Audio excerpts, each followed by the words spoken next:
नमस्कार दोस्तों। प्रस्तुत है सुभद्रा कुमारी चौहान द्वारा लिखी गई कहानी दो सखियां। मालिन क्यारियों को निरा रही थी। ऊपर से रघु ने आकर कहा, ऊपर जा, बाईसा बुला रही हैं। मालिन घबराई। सवेरे ही सवेरे बाईसा ने बुलाया है, कोई अपराध तो नहीं हो गया है। वह हाथ की खुरपी भी रखना भूल गई। क्षण भर में हाथ में खुरपी लिए बाईसा के सामने जा खड़ी हुई और पास ही उसकी धोती का पल्ला पकड़े खड़ी थी उसकी छोटी सी बेटी रमिया। मालिन, रोज रोज हमारी मुन्नी पढ़ने जाती है और स्कूल में बैठी बैठी थक जाती है। इधर तुम्हारी रमिया दिन भर घास खोदती है और बगीचे में मजा करती है। अब यह न होगा, रमिया को भी पढ़ने जाना पड़ेगा। मालकिन का स्वर सुनते ही मालिन का भय जाता रहा। बोली, रमिया तो आप ही की है बाईसा, चाहे तो पढ़ने भेजो, चाहे बगीचे में काम कराओ। पर रमिया पढ़ने जाएगी तो मुन्नी रानी का बगीचा न सूख जाएगा, उसे कौन सींचेगा। किसी के बोलने से पहले ही मुन्नी बोल उठी, तो हम भी बगीचा सींचेंगे। रमिया पढ़ने न गई तो हम भी न जाएंगे, चाहे कुछ भी हो जाए। मालिन ने कहा, पर रम्या के पास पट्टी भी नहीं, पुस्तक भी नहीं, कौन देगा मुन्नी रानी। मुन्नी बोली, पट्टी पुस्तक का बहाना मत करो मालिन, हम देंगे। पर रम्या पढ़ने नहीं जाती तो हम भी नहीं जाते। यह लो, कहती हुई पट्टी पुस्तक फेंक कर मुन्नी भागी। माँ ने उसे पकड़कर कहा, ठहर जा मुन्नी, रम्या भी पढ़ने जाएगी। पर मुन्नी को तो किसी न किसी बहाने पढ़ने जाना ही नहीं था। मालिन के हाथ से खुरपी लेते हुए बोली, माँ, रम्या कैसे पढ़ने जाएगी, उसके पास साफ कपड़े कहाँ है। मैं बगीचे में काम करने जाती हूँ।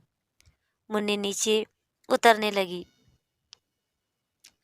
मुन्नी को आखिर पढ़ने जाना ही पड़ा, साथ में जबरदस्ती रम्या को भी जाना पड़ा। पट्टी पुस्तक घर से ही ढूंढ कर दे दी गई। मुन्नी का एक पुराना फ्रॉक पहनकर रम्या पहले दिन स्कूल गई। धीरे धीरे दोनों में खूब मेल हो गया। अब वे स्कूल जाने से घबराती न थी। दोनों साथ स्कूल जाती, साथ लौटती और साथ पढ़ती। अब मुन्नी को भी कोई शिकायत न थी कि वह मुफ्त में पढ़ने जाती है और रम्या दिन भर मजा करती है। दिन जाते देर नहीं लगती। देखते ही देखते लड़कियां बड़ी हो गई। जिस दिन से साथ पढ़ने लगी, उनमें सद्भाव के साथ साथ गाढ़ी मैत्री भी हो गई। मुन्नी अपने किसी भी व्यवहार से यह न प्रकट होने देती कि रम्या उसकी आश्रिता मालिन की बेटी है। रात को रम्या जरूर माँ के पास सोती, बाकी सारे समय मुन्नी उसे नीचे न आने देती। इसी साल दोनों ने मैट्रिक की परीक्षा दी है। मुन्नी के पिता मुन्नी के ब्याह की तैयारी में है। पर रम्या की माता के सामने एक समस्या थी। वह सोच रही थी कि रम्या ने इतना पढ़ लिया है, उसके चाल ढाल बात व्यवहार में वह मुझ अनपढ़ की लड़की सी जान ही नहीं पड़ती। मैं इसका विवाह कैसे और कहाँ करूँगी। फिर वह सोचती, नहीं, विवाह कोई बात नहीं, मेरी रम्या स्कूल की मास्टर बनेगी और तब रम्या मुझे यहाँ मालिन का काम न करने देगी। तो क्या मैं अपने इतने अच्छे मालिक को छोड़कर चले जाऊंगी। यहाँ मेरी जिंदगी बीती है, यहीं मरूंगी भी। रम्या दिन भर दूसरी चिंता में घुमा करती। उसे माँ के साथ बगीचे में काम करने में लज्जा और संकोच मालूम होता। पर यह भी न सहा जा सकता कि उसकी माँ दिन भर मेहनत करे और वह बैठी रहे। माँ को काम करते देख उसे बड़ी वेदना होती, पर कोई दूसरा उपाय भी तो न था। उसने सोचा, परीक्षा फल के निकलते ही चाहे पास हो, मैं कहीं न कहीं नौकरी कर लूंगी। 15-20 रुपये ही मिलेंगे तो क्या हुआ, माँ को दिन भर मजदूरी न करनी पड़ेगी। माँ ने बहुत कष्ट उठाया है, अब वह बूढ़ी हो चुकी है, अब उन्हें अधिक कष्ट न सहने दूंगी। और इसी निश्चय के अनुसार उसने कई स्कूलों में प्रार्थना पत्र भी भेज दिए। मुन्नी की खिचड़ी अलग ही पक रही थी। उसे चिंता थी रम्या के ब्याह की। वह सोच रही थी, हम दोनों ने साथ साथ पढ़ा है, साथ साथ बड़ी है, साथ ही मैट्रिक की परीक्षा दी है, अब विवाह केवल मेरा ही हो रहा है, रम्या का भी तो विवाह होना चाहिए। रम्या के विवाह उसकी माँ के लिए न होगा और फिर रम्या को पढ़ा लिखा कर किसी अनपढ़ के गले बांधना भी कितना बुरा होगा। पिता की लाडली मुन्नी अपने इन उठते हुए भावों को दबा न सकी। एक दिन पिता से बोली, बाबूजी, रम्या को तो तुम्ही ने पढ़ाया लिखाया है, उसके विवाह का फिक्र भी तुम्हें ही करनी पड़ेगी। अब उसका विवाह किसी गंवार से मत कर देना। पिता ने आश्वासन के स्वर में कहा, इस विवाह के बाद रम्या के विवाह का नंबर आएगा। मैं लड़के की तलाश में हूँ। मुन्नी का भाई जगत सिंह, जो इधर 5 साल से विदेश में था, आज आ रहा है। मुन्नी के पिता लड़के को लेने पहले से बम्बई पहुंच चुके हैं। शाम को गाड़ी आएगी। मुन्नी और रम्या दोनों सखियां बड़ी लगन के साथ जगत सिंह का कमरा सजा रही हैं। मुन्नी बड़ी ही प्रसन्नचित है और चंचल स्वभाव की लड़की थी। वह स्वयं भी खुश रहना चाहती थी और पास रहने वालों को भी खुश रहने के लिए विवश किए रहती थी।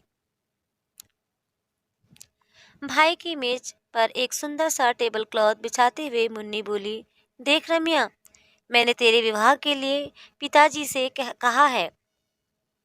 वह कोई सुंदर सा सरीखा पढ़ा लिखा वर खोज कर तेरा भी विवाह कर देंगे। पर मुन्नी ने एक हल्की सी चपत रम्या के गालों में जड़ दी। रम्या उदासी में बोली, पर मैं तो विवाह करूंगी ही नहीं। मुन्नी हंसते हुए बोली, ऐसा तो मत बोल रम्या, तू मुझसे डरती नहीं? मैं कहीं मचल गई तो पिताजी को मेरे विवाह के पहले तेरा विवाह करना पड़ेगा। स्कूल जाने वाली की बात भूल गई क्या? और दोनों हंस पड़ी। अचानक श्रृंगार मेज के पास बड़े आईने में दोनों को अपना प्रतिबिंब देख पड़ा। मुन्नी कुछ देर तक देखती ही रही, फिर बोली, रम्या, मैं तुझसे गोरी हूं पर सुंदर तो तू ही है। अच्छा देख, तुझसे कह देती हूँ, तू मेरे पति के सामने मत आना। कहीं ऐसा न हो कि वह मुझे छोड़कर तुम्हें पसंद कर ले। मुन्नी को एक धक्का देकर रम्या बोली, अब तुम मेरा मजाक तो मत उड़ाओ। कहाँ तुम और कहाँ मैं? बहुत फर्क है। तुम मुझसे गोरी भी हो और सुंदर भी हो, पर फिर भी तुम घबराना मत, मैं तुम्हारे पति के सामने न आऊंगी। तुम्हारे ऊपर उनका जो प्रेम होगा उसे कण भर भी न लूंगी। अब खुश हुई? मुन्नी बोली, पर सुंदर मुझसे ज्यादा तू ही है, मेरा दिल कहता है। और यह दर्पण भी जी चाहता है इसे तोड़ दूं। फिर कुछ ठहर कर बोली, अच्छा भैया को आने दो। जिसे सुंदर कहेंगे बस वही सुंदर, ठीक है ना? और फिर चाहे बंदर को भी सुंदर कह दे, रम्या ने कहा और एक फूलदान में फूल सजाने लगी। दोनों हाथ रम्या की पीठ पर पटकते हुए बोली, पर यहाँ बंदर कौन है, तू कि मैं? बोल ना।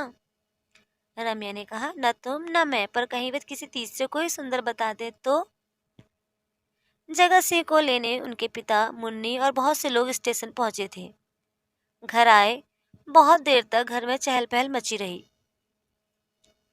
जगत कुछ अस्वस्थ था। सबसे विदा लेकर वह सोने के लिए अपने कमरे में आया। कपड़े उतार कर वह लेट गया।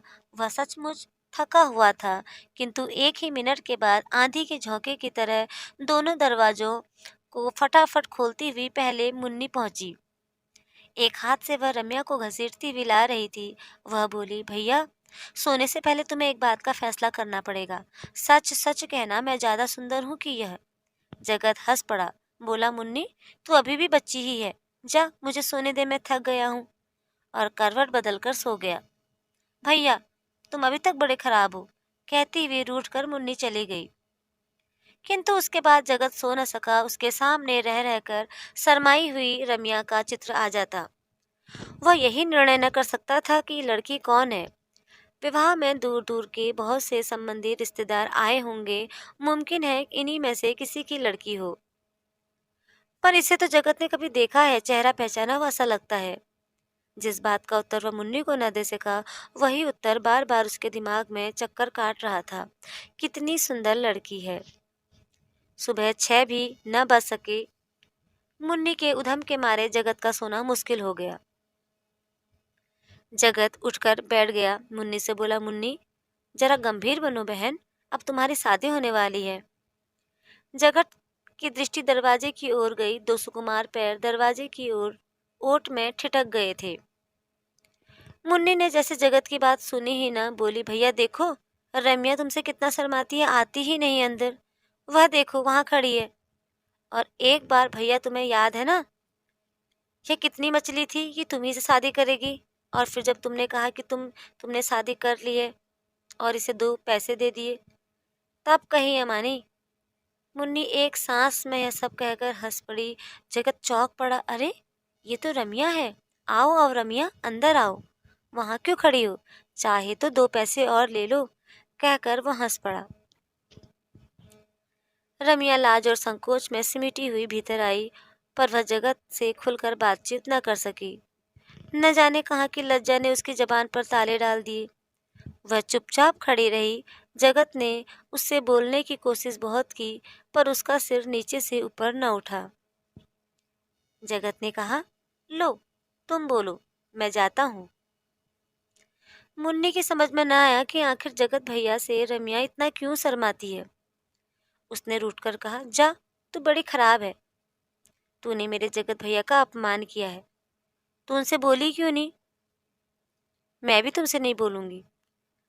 रम्या ने नम्रता से कहा, नहीं बहन, मेरी अपमान करने की नीयत नहीं थी। तुमने छुटपन की ऐसी बात कह दी जिससे मुझे शर्म आ गई, फिर मैं कैसे बोलती। और दोनों सखियों में उसी समय मेल हो गया। उसी दिन लड़कियों का रिजल्ट निकला। दोनों पास थी। मुन्नी 2nd डिवीजन में और रमिया 1st डिवीजन में। मुन्नी ने इससे कुछ बुरा न माना। वह रमिया के पास आकर बोली, रमिया, तू सभी बातों में मुझसे बढ़ती है। मैं 2nd पास हुई हूँ, तू 1st। यह ठीक नहीं। तुझे मेरे साथ साथ चलना चाहिए। रमिया ने कहा, सभी बातों में नहीं बढ़ रही हूँ, विवाह तुम्हारा ही पहले हो रहा है, कौन जाने तू मुझसे आगे न बढ़ जाए। कहती हुई मुन्नी भाग गई। रमिया जगत के कमरे में फूलदान लेकर बाहर आ रही थी। इतने में ही वह पहुंच गया। कई दिनों से रमिया से एकांत में कुछ बात करना चाहता था। उसने रमिया का हाथ पकड़कर अंदर खींच लिया। बोला, रमिया ठहरो, मुझे तुमसे कुछ बातें करनी है। रमिया घबरा गई। इधर उधर देखती हुई बोली, आप मेरा हाथ छोड़ दीजिए, कोई देख लेगा।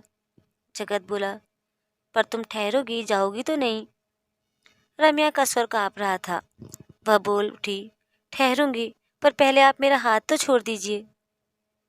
रमिया का हाथ छोड़ जगत दरवाजे के पास रास्ता रोक कर खड़ा हो गया और बोला, रमिया, मेरे पास भूमिका बांधने का समय नहीं है। मैं तुमसे विवाह करना चाहता हूँ।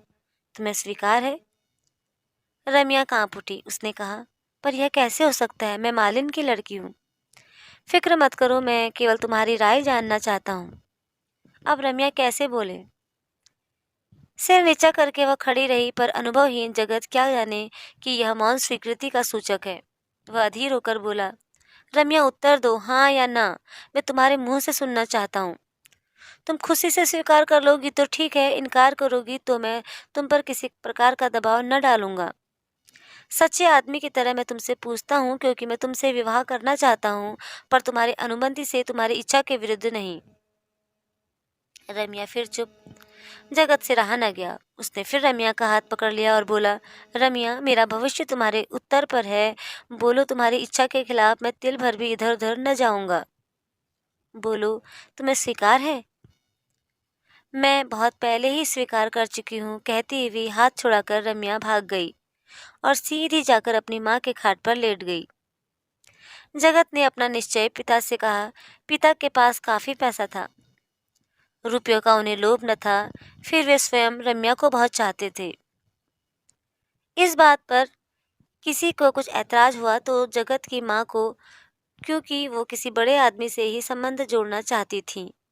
एक मालिन की लड़की से ब्याह कर उनके दृष्टिकोण से समाज में उनकी प्रतिष्ठा बढ़ने की जगह कम हो जाएगी। पर उनकी कुछ न चली। एक ही मंडप में खुशी खुशी रम्या का विवाह जगत से और मुन्नी का विवाह शांतिपूर्वक हो गया। दोस्तों, कहानी सुनने के लिए धन्यवाद। अगर आपको मेरी कहानी पसंद आए तो प्लीज़ चैनल को लाइक करें, शेयर करें और सब्सक्राइब करना ना भूलें।